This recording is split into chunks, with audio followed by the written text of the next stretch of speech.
Nation est basée à Brampton, mais en tant que consultant en éducation, je me déplace ici et là à travers le Canada, y compris au Québec et Ouais. également à l'international. Il faudra faire un voyage à Ottawa maintenant pour nous rencontrer au RCCFC.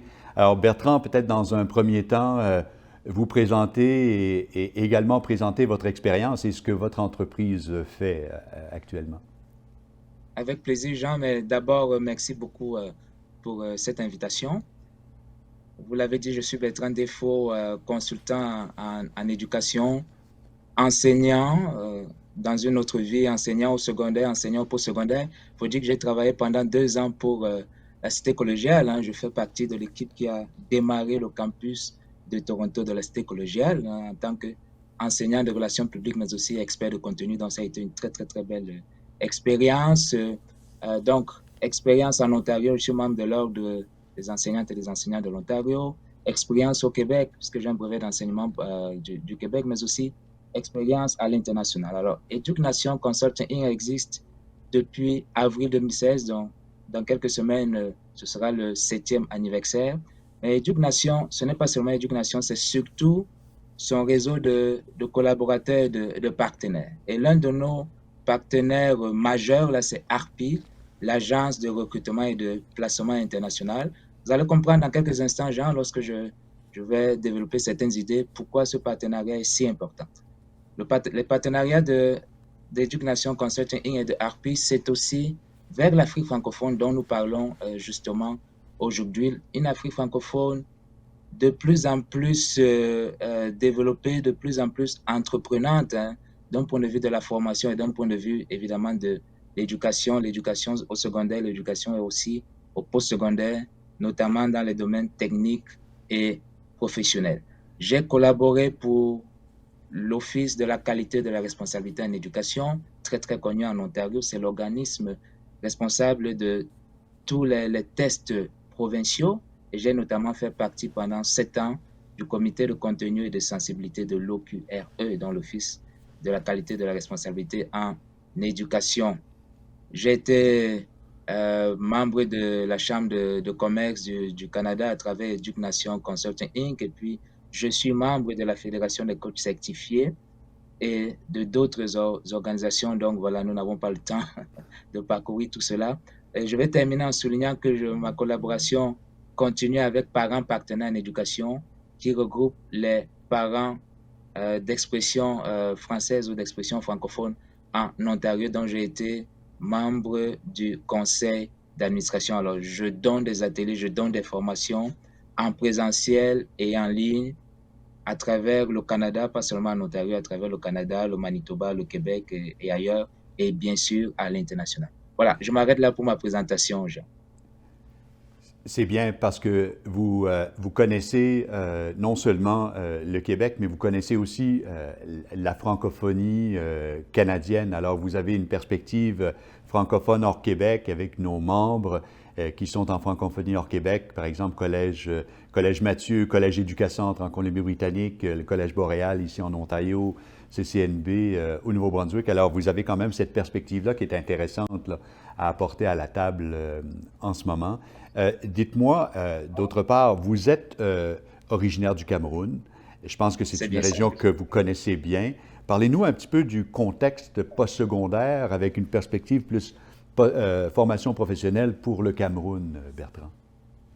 Merci, merci Jean.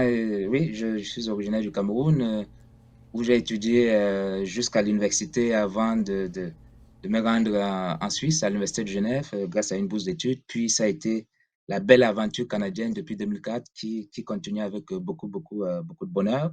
Alors, le, le, le postsecondaire au Cameroun, notamment la formation professionnelle, technique et professionnelle, est très, très, très, très, très développée. Alors, j'ai fait quelques recherches, Jean, pour me mettre véritablement à jour sur les dernières statistiques pour nos auditeurs auditrices aujourd'hui. Et les dernières données du ministère de l'Enseignement supérieur, donc de 2022, font état de 401 instituts privés. Donc, c'est très, très développé le secteur privé au niveau du postsecondaire. 17 universités, 11 universités publiques, 6 universités privées et 401 instituts privés. Et dans ces 401 instituts privés, la majorité, l'écrasante majorité sont des instituts techniques.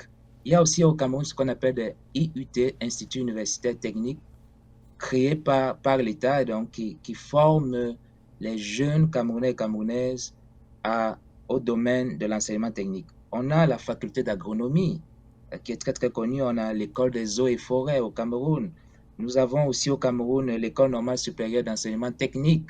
Alors voilà simplement quelques exemples. Évidemment, il y a des écoles des écoles de médecine, d'infirmiers, d'infirmières.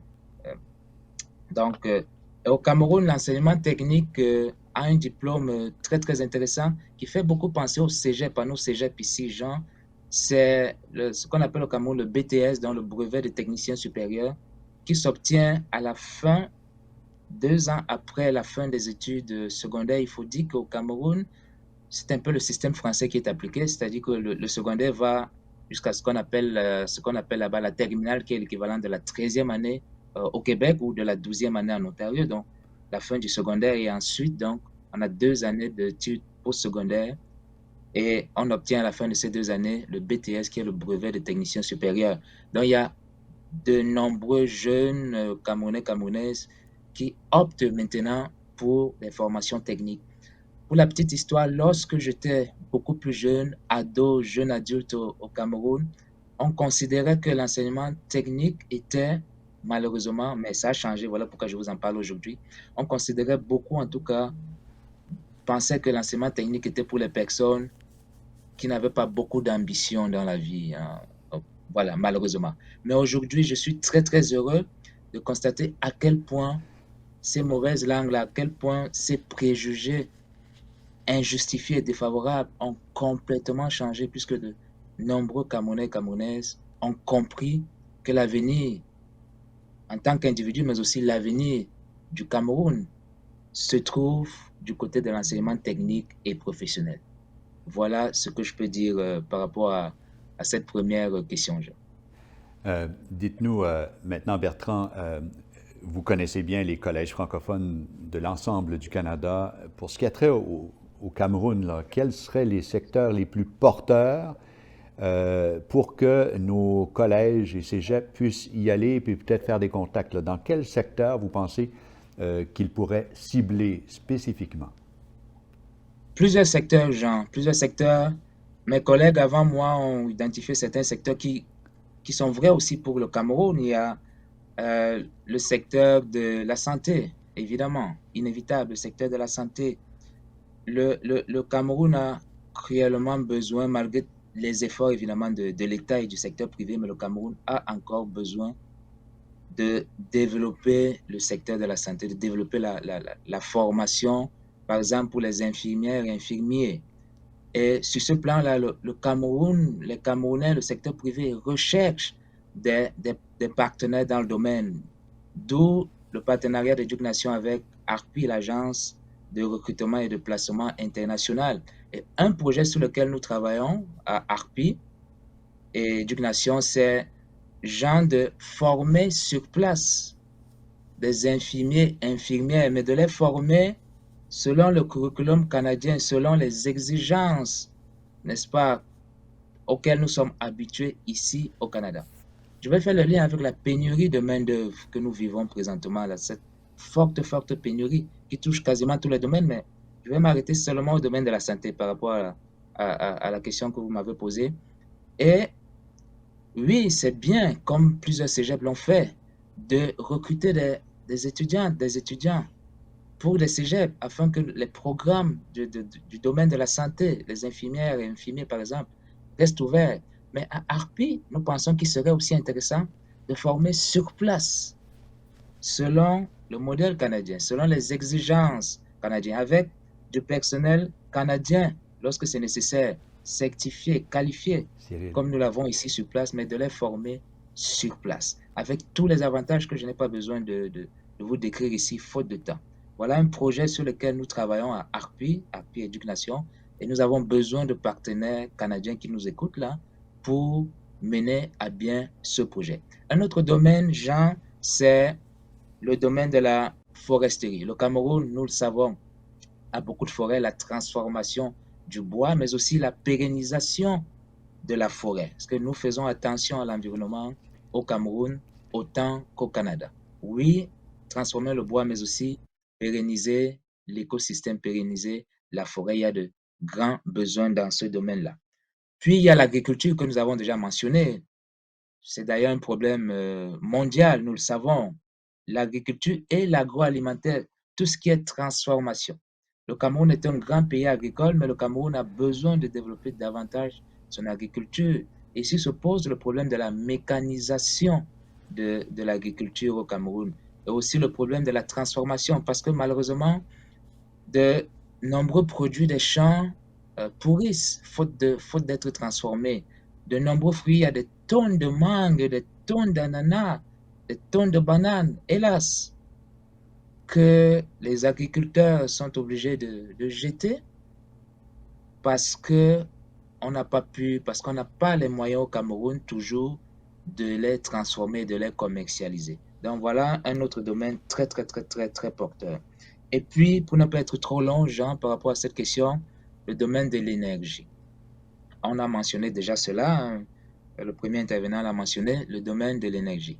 L'énergie propre, l'énergie renouvelable, le solaire, par exemple, est très, très, très en demande. Alors, voilà comme ça, trois, quatre domaines qui me semblent prioritaires, hein, au Cameroun et dans lesquels, Jean, les cégeps et les partenaires canadiens sont les bienvenus. Merci, Bertrand, pour ces informations. On va maintenant parler qu'on peut appeler le nerf de la guerre, hein, l'argent. On parle d'une guerre amicale quand même, mais c'est important d'en parler. Pour ce qui a trait au Cameroun que vous connaissez bien, Bertrand, quelles sont les possibilités de financement? Parce que nos membres veulent faire des affaires, ils veulent quand même qu'au bout de la ligne, qu'on puisse faire ses frais et qu'on puisse livrer des services de qualité. Donc, ça prend un peu de financement aussi. Avez-vous des pistes à nous suggérer justement pour cet élément-là qui est crucial dans une relation d'affaires? Nous sommes parfaitement d'accord, Jean, que l'argent, c'est le nerf de la guerre, c'est si, si, si important.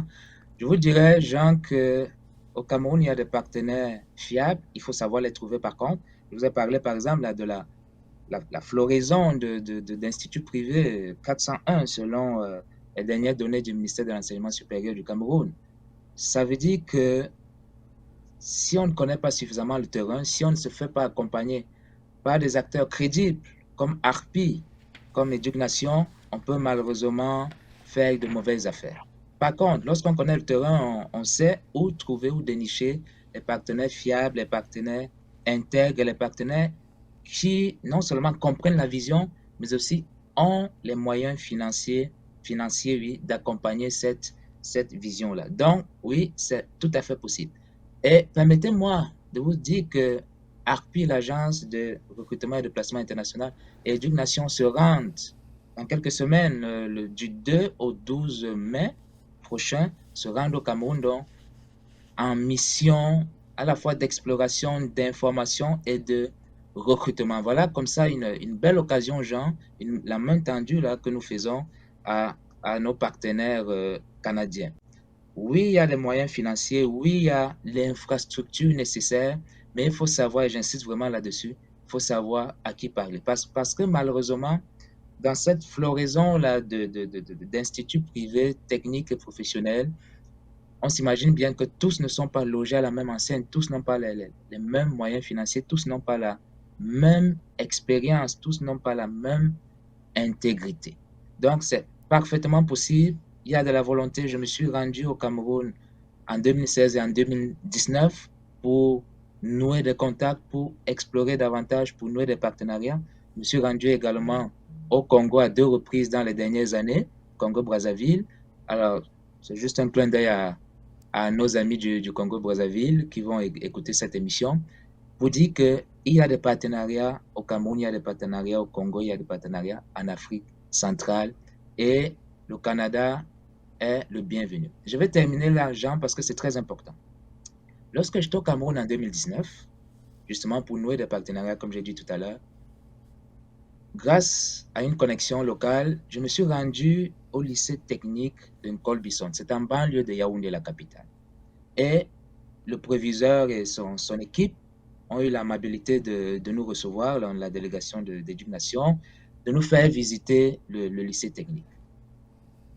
Alors, je vais vous le dire amicalement, évidemment, en tant que Camerounais, mais aussi en tant que Canadien. Le proviseur m'a dit ceci: Bertrand, je ne comprends pas ce qui s'est passé avec le Canada.